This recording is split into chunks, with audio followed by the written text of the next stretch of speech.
قصہ کچھ یوں ہے کہ ایک بادشاہ جو اپنی رایا پروری اور عدل و انصاف کے ساتھ ساتھ انسانی نفسیات کا گہرا شناسہ بھی تھا، اپنی سلطنت کے امور سے کچھ فرصت پا کر اکثر بھیس بدل کر بازاروں کا گشت کیا کرتا تھا۔ اس کا ماننا تھا کہ انسان کی اصل پہچان تخت پر بیٹھ کر نہیں بلکہ عام لوگوں میں گھل مل کر ہوتی ہے۔ ایک روز بادشاہ کو خبر ملی کہ شہر کے مرکزی بازار میں کچھ نئے غلام فروخت کے لیے لائے گئے ہیں، جن میں مختلف ممالک اور نسلوں کے افراد شامل ہیں۔ بادشاہ کی فراست مومنانہ اسے وہاں لے گئی۔ بادشاہ جب بازار پہنچا تو دیکھا کہ لوگوں کا ہجوم ہے، ہر کوئی اپنی بساط کے مطابق غلاموں کی قیمت لگا رہا تھا۔ بادشاہ کی نظر دو خاص غلاموں پر پڑی جو ایک ہی سوداگر کے پاس کھڑے تھے۔ یہ دونوں ایک دوسرے سے بالکل مختلف تھے۔ ایک غلام حسن و جمال کا پیکر تھا، جس کا رنگ سرخ و سفید، قد قامت متناسب اور آنکھوں میں ایک خاص قسم کی چمک تھی جو دیکھنے والے کو فوراً اپنی طرف راغب کر لیتی تھی۔ اس کی زبان میں مٹھاس اور لہجے میں ایسی لچک تھی کہ جو بھی اس سے بات کرتا اس کا گرویدہ ہو جاتا۔ اس کے برعکس دوسرا غلام ظاہری اعتبار سے نہایت بدصورت تھا۔ اس کا رنگ سیاہ، جسم مڑا ہوا، دانت باہر کو نکلے ہوئے اور منہ سے ناگوار بو آتی تھی۔ بظاہر لوگ اسے حقارت کی نظر سے دیکھ رہے تھے اور سوداگر بھی اسے جلد از جلد سستے داموں بیچ کر جان چھڑانا چاہتا تھا۔ لیکن بادشاہ کی ہیرا شناس نظروں نے کچھ اور ہی دیکھا۔ اس نے محسوس کیا کہ اس بدصورت مٹی کے ڈھیر میں شاید کوئی لال چھپا ہے۔ اس نے سوداگر سے دونوں غلاموں کی قیمت پوچھی۔ سوداگر نے خوبصورت غلام کی قیمت آسمان سے باتیں کرتی ہوئی بتائی، جبکہ دوسرے غلام کو کوڑیوں کے مول دینے پر راضی ہو گیا۔ بادشاہ نے مسکرا کر دونوں کو خرید لیا اور اپنے محل لے آیا۔ محل پہنچ کر بادشاہ نے دونوں غلاموں کو اپنے دربار خاص میں طلب کیا۔ بادشاہ چاہتا تھا کہ ان کے باطن کو ٹٹولے، کیونکہ وہ جانتا تھا کہ انسان اپنی زبان کے نیچے چھپا ہوتا ہے۔ سب سے پہلے بادشاہ نے اس خوبصورت غلام کو قریب بلایا۔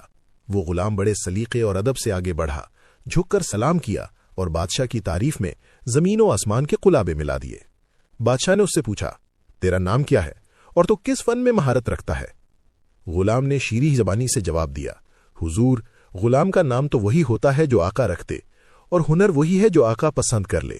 میں شاعری کا ذوق رکھتا ہوں، ستار بجانا جانتا ہوں اور محفل کے آداب سے خوب واقف ہوں۔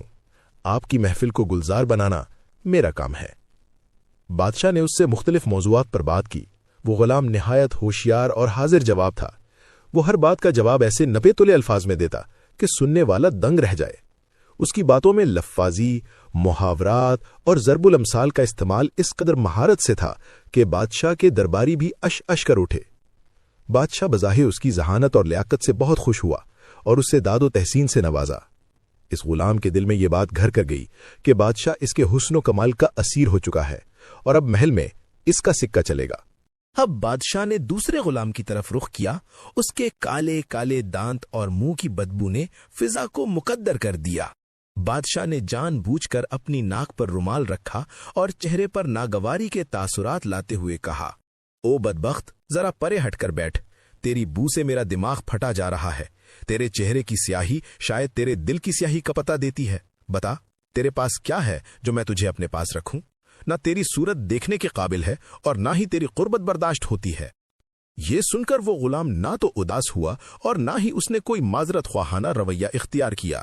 اس نے نہایت انکساری مگر مضبوط لہجے میں کہا، اے بادشاہ، ہر برتن سے وہی ٹپکتا ہے جو اس کے اندر ہوتا ہے۔ میں اپنی ظاہری بدصورتی کا انکار نہیں کرتا، یہ میرے رب کی تخلیق ہے۔ لیکن حضور، کیا آپ تلوار خریدتے وقت اس کی میان کی خوبصورتی دیکھتے ہیں یا اس کی دھار کی تیزی؟ کیا گھوڑے کی رنگت دیکھی جاتی ہے یا اس کی رفتار اور وفاداری؟ یہ جسم تو ایک میان ہے، اصل جوہر تو روح ہے۔ اگر میرا ظاہر آپ کو ناگوار ہے تو میری باتوں کو پرکھیے، شاید ان میں کوئی کام کی چیز مل جائے۔ بادشاہ اس کے جواب سے چونک گیا۔ اس نے محسوس کیا کہ یہ شخص عام نہیں ہے۔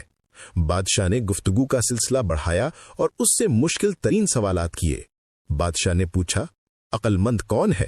غلام نے جواب دیا، جو انجام کو آغاز میں دیکھ لے، جو دنیا کی رنگینیوں میں گم ہو کر آخرت کو نہ بھولے اور جو اپنی اصلاح کو دوسروں کی عیب جوئی پر مقدم رکھے۔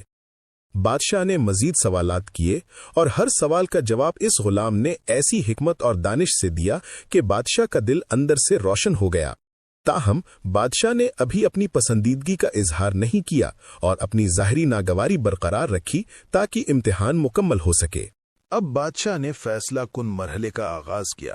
اس نے خوبصورت غلام پہلے غلام سے کہا، میں تیرے ساتھی سے کچھ تنہائی میں بات کرنا چاہتا ہوں۔ تو جا اور حمام میں جا کر اچھی طرح نہا دھو لے، تیرے چہرے کی رونق پر سفر کی گرد جچی نہیں لگتی۔ وہ غلام خوشی خوشی حمام کی طرف چل دیا، یہ سوچتے ہوئے کہ بادشاہ اسے خاص مقام دینے والا ہے۔